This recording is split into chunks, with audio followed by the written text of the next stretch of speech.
Welcome back to another Brennan Willard podcast from the studios of LEB TV, brought to you by Schaefer's Oil, by Ozarks Harley-Davidson, by Lakeside Auto Repair. And on the Brennan Willard podcast, we are forever 23 strong in memory of Nick Bradshaw. Getting ready for the final weekend of Mars competition in Fairbury, Illinois this weekend. America's dirt track, right? That's where we're going. So excited to be back. This was our first. If all the dang racetracks I've been to, like I hadn't been to Fairbury till this year. I've still not been to Eldora or Knoxville, but anyway, it's pretty cool to go back to Fairbury.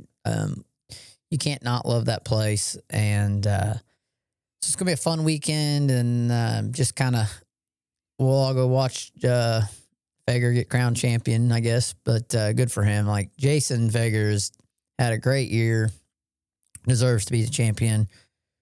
Needs to be higher in the dirt on dirt rankings than he is. I think he's like 12th, and he's really just very, very strong right now.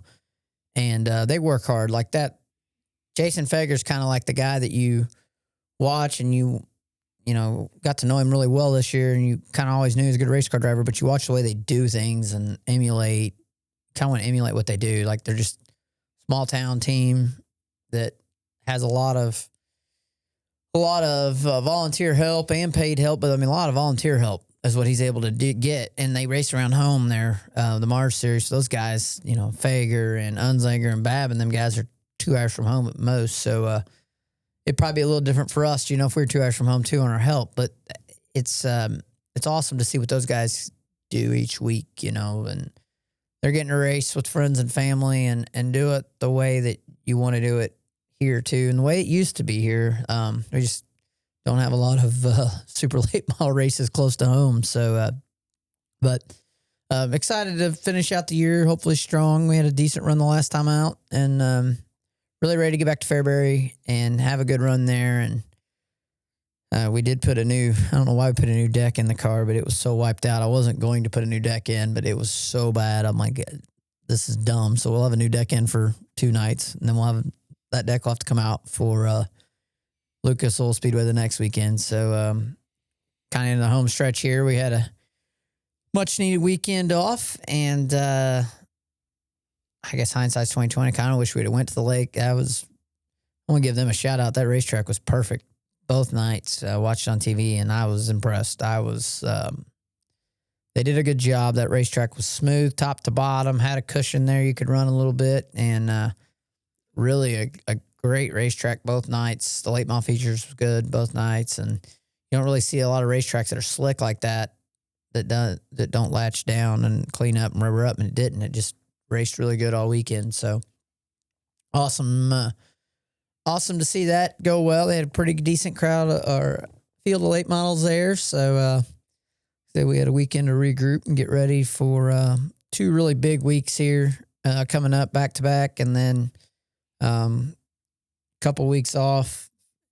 There's a race in Texas where we're 50-50 on the fence about first weekend in November, but Dirt race. Yep. And then Turkey Bowl coming up the November 13th or the 15th, I think, and kind of see where we're at after that on schedule for the pavement car. And then there's one more dirt race we got planned after the Turkey Bowl, and more announcements to follow on that. You can read between the lines of what that is. So, but really looking forward to finishing the year strong and going back to Fairbury. You still in the top 5 as far as rookie points go on the Mars Tour? Yeah, I think we'll end up 4th, and just really struggled there at the middle of the year, and kind of put us behind the 8 ball. But it'll be what it'll be, and we're going to be 9th in points pretty much. It's just kind of where it's going to fall no matter what happens this weekend. So, but not happy with the results we had all year, not at all, but we've learned a lot, and feel like we're gaining a little momentum towards the end of the year here, and hopefully we can finish pretty strong here coming up this week. What are some of the keys to getting around Fairbury in good condition? Being able to hit the wall and not hurt your race car, honestly, and you joke around about it, but really it's at some point, you're going to have to get your right rear on the wall, and you can make so much speed up there, and being able to run the cushion and not tear your race car up is the key to making speed at that place. The bottom will come in at some point, and then the top will eventually move right back up, and it will be top dominant, and you're going to have to be up there. So you really just got to maintain where you're at and make sure that you have a car there at the end, and keeping the right rear quarter on the car and keeping it where you don't slap the front and tear your race car up. Honestly, the biggest key to that. And having a car that's really good early, and obviously track position is huge there. You're not going to, unless you're just a Bobby Pierce or a Brandon Shepherd, you're not coming from the back there like that. So just a really fun racetrack, very technical. The reason we ran Mars this year was to get better at that, because that's where I feel like I struggle the most, is putting my car on the wall and hitting the fence. Just my mindset's, I guess, coming from pavement. You don't get in the fence, or really tear your car up. But the art of hitting the wall and gaining speed instead of tearing your car up is very tough. And but yeah, I mean, it's a lot of fun. I mean, there's nothing more fun than when you are wide open around the cushion, Fairbury, just driving in as deep as you can, lift and get back in the fuel and have fun on the cushion. There is a lot of fun, but it's an adrenaline rush too, because you're just really trying to keep the right rear from, you can get in the wall with the right rear, but the right front hits, you're in trouble. October arrives this week. Have you kind of gone through the decision-making process of what you're going to do in 2026 yet? There's a lot of rumblings going on the late model world around here. And, Heartland announced they're going to have a tour back. Mars will be back strong. There's rumors of even more coming. So really what we will do, normally, you got a pretty good idea on schedule and what you're going to do, but we're really in a weird time living here. For us to drive 6 hours every weekend and race Mars is obviously an option. We can do that again.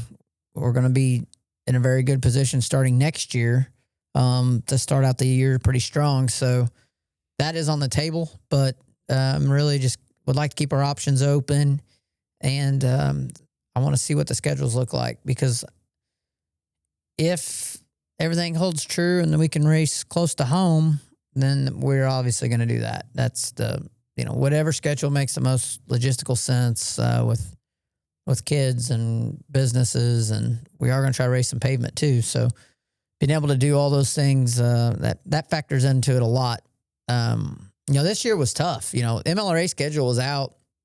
In fact, this time last year, I had the MLRA schedule literally in my phone, the whole dates for 2025. And then I heard a rumor. I remember hearing that, rumor that it was going to be gone. And then it was right the week of the Turkey Bowl, we found out, and just it left a huge hole in our area. And I think everybody realizes how bad you never know how great something is till it's gone, right? And, used to 20 years ago, we had Mars and MLRA right here.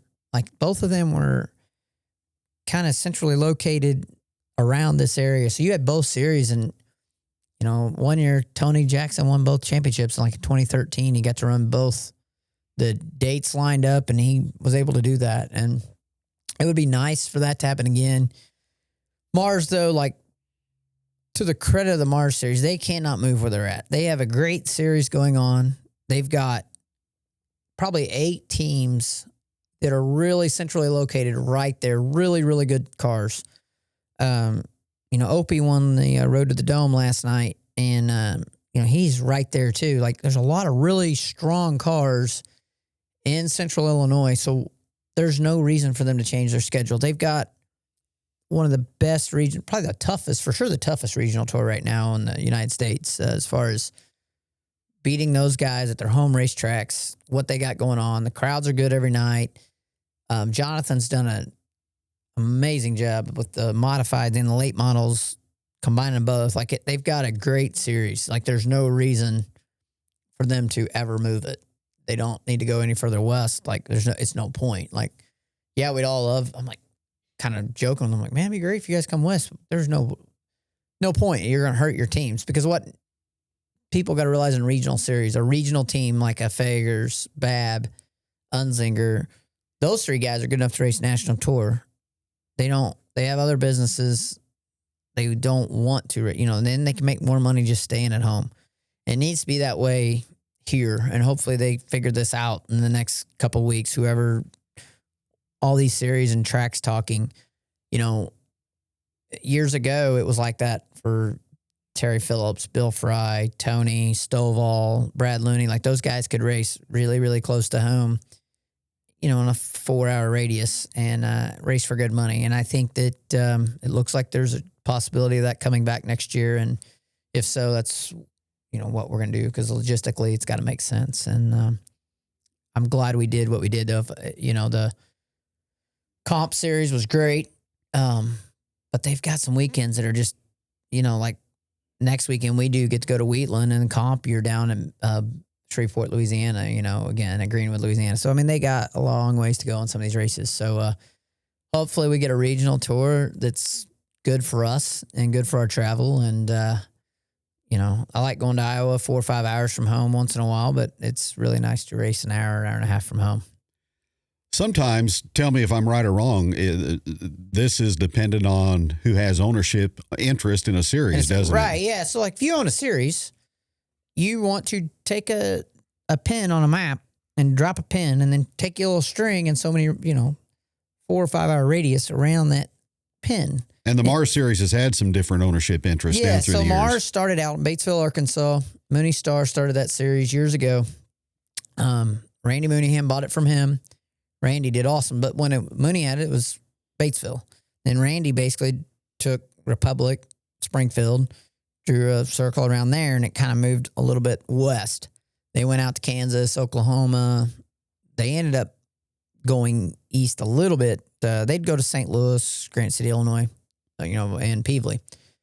Then the guy that owns Clarksville bought the Mars series off Randy, so then it moved east then. And then when he sold it, it went straight north, So basically it went Clarksville as the center, and then it moved north to Fairbury is basically the dead center, which they kind of use it a little south. But to Jonathan's credit, like, he's done a great job. Flo has grown the series. In my opinion, it's the strongest. There's no doubt it's the strongest regional series in the country right now for attendance, quality of car, like, not because we're running it, but you just go look at what the coverage and everything they're able to give it. So I think everybody's schedule now depends on TV, and it doesn't really matter if you're a dirt or NASCAR. Everything's TV driven, and the world we live in is, streaming on the dirt side and streaming, honestly, even in big time sports. Look at what's going on in the NFL. NFL is the I keep reading on the NASCAR stuff, how much NFL is growing, and look at how much streaming is going on in the NFL right now. So, racing's at a good point regionally and nationally. I'm really concerned about where it is at a local level. Very concerned. You see a lot of racetracks struggling, and closing the doors. Monette looks like it's gone. Bolivar disappeared. You've got racetracks that are Bolivar, Monette, Dallas County shut down. There's just a lot of racetracks shutting down, and I think there's a little bit of oversaturation. West Plains is shut down. Oversaturation for sure in our market, but there's got to be a way that these racetracks got to figure out a way to survive, and it comes to fans going to the racetrack, and then figuring out how to get fans there. Aaron Douglas has taken a whole different approach for I-44 Speedway, and it's working for him. May not work if you're going to Springfield. You know what I mean? Like, and it's a really good example. Like, Jerry Hoffman gets 120 cars on a bad weekend, and most racetracks are getting 60 cars. Like, he gets double the car count what everybody else does. You just got to figure out what's works for you and make it happen. So, very, very interesting to see how this goes about. But Springfield's in a good situation, though. Major metro area. And Jerry's grown it. He bought that place in 04 or 05, somewhere around in that time frame, and it wasn't anything then. And he really, it was a go-kart track. And he literally grew that into what it is. And they raced late models last night on a mini sprint track. Like what we're able to do with our cars with technology, the smaller the racetrack, in some ways, some people's eyes, the better. So we haven't ran a racetrack bigger than a quarter mile in the last.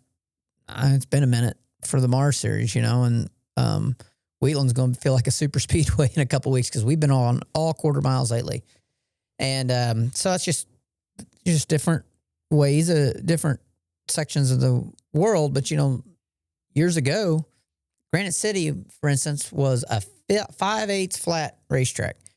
Then they shortened it to 3/8 because the 5/8 was too big, and now there's talk that the 3/8 is too big. So it's like, how much has racing changed? And that's 20-year time frames. So really crazy to think of how much racing is changing. Technology in cars, you're just going so much faster that sometimes bigger is not better. But yeah, there's a lot to go on and a lot to think about here in the next few weeks for us. And I think you're going to know a lot more what's going to happen in 2 weeks. I think you'll see people announce what they're going to do, and I think once they do that and you get schedules in front of you, then drivers can decide what they're going to do. And usually you have to have your mind made up by PRI, really do. And but I think we'll have our mind made up by the Turkey Bowl for sure. What do they do as far as restructuring the rules package with the Mars series? What have you heard on that? Is it pretty well structured standard? Yeah, I mean, super late models. The only thing you can do, and until the national tour decides, you're kind of whatever the national tours do, you have to do. Until they make a rule that we have to drive our cars through a box and a referee or something like a pavement car, you're not. I mean, that's the number one rule that's got to change, and the only way to change that rule is to make that effective now. They've waited, in my opinion, too long. You can't even change it for next year, but. Tires might be something you see change. I don't really see anything, it'd just be whatever tire compounds you want to go to, but I don't see any rule changes coming. I wish. I mean, I do think that if you think that, a racetrack it's such a point now because our cars are so aero dependent. Everything's on the aero. You can't unlearn technology, and dirt late models are sucked down to the ground.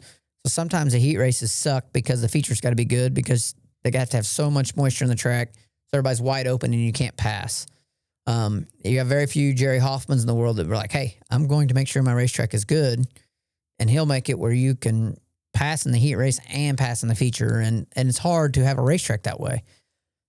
A lot of that is our fault, and we've got our cars tied down. You can't unlearn technology. You can't make a rule change. And, this is where I get so mad at like sanctioning bodies on like B mods and Midwest mods because they go make a rule change without really thinking things through. And they don't realize that once people have things, it costs money to go back.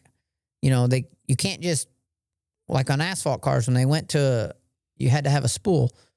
Well, now everybody's got axles to offset the spool. So yeah, you save money in the rear ends. It did do that. But now your tires are way more important because your stagger's got to be perfect. And you can change your axles thicknesses and different axles. And I'm like, what good did that do you? It didn't save you money. And that's what they're trying to do, is save money. So I don't, that's the beauty of super late model racing is not a lot of rule changes.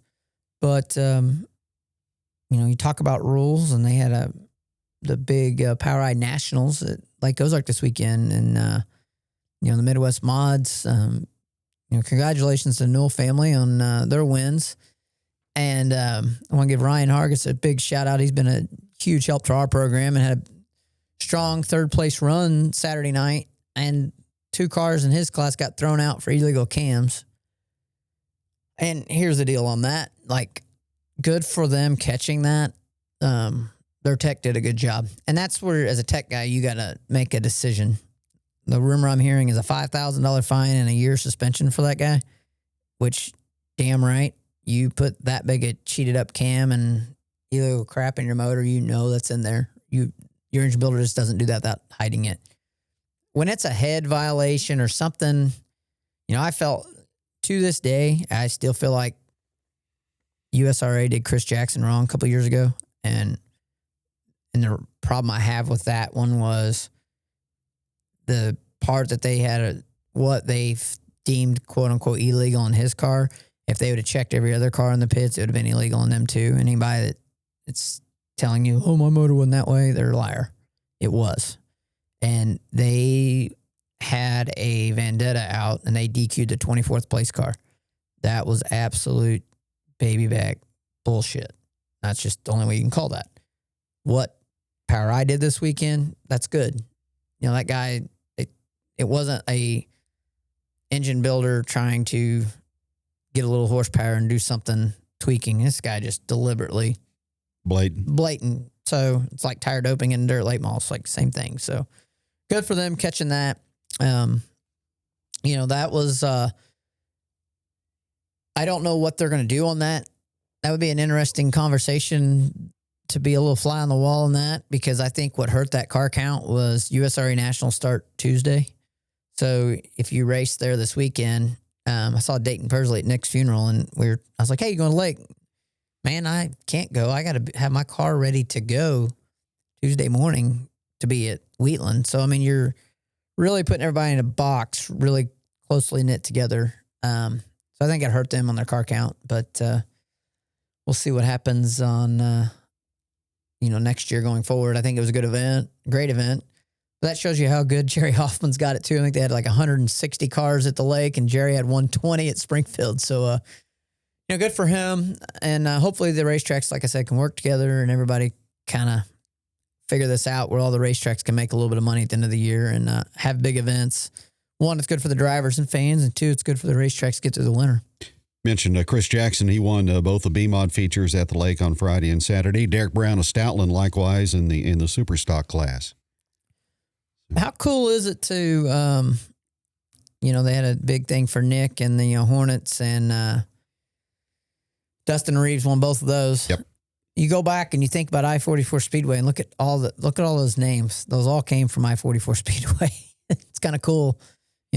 Every one of those names at some point or other, their career kind of launched out of Lebanon. It is the training ground. It really is. And, even you're looking at dirt racers there that, I don't know if Derek, maybe not. Derek may have not got to race on dirt there, but his dad obviously did both. And you're really looking at what started racing and why is racing so strong here. Well, everybody that went up there and dominated in those classes up there came from here. And it's pretty cool. And you got to really be proud to be from Lebanon area when you think of these names, and you're like, oh, he's I-44 guy, and pretty cool to see these guys venturing out and running very, very well and running at the top of their game, whatever class they're in. Dramatic NASCAR finish on Sunday at Kansas. Chase Elliott goes to victory as he went from 8th to 1st in overtime. Yeah, 4 tires made a difference. We talked about this on the show a lot. The Kansas may be the best racetrack in the Cup Series. The crowd sucked. You hate to see them go back to one weekend. They don't pick it up. It's going to have to. But Chiefs home game yesterday. That had to hurt it. I saw that too, and I'm like, man, I don't know why that really hurts your attendance at that race. That they got to work together on that, or at least stagger the start time.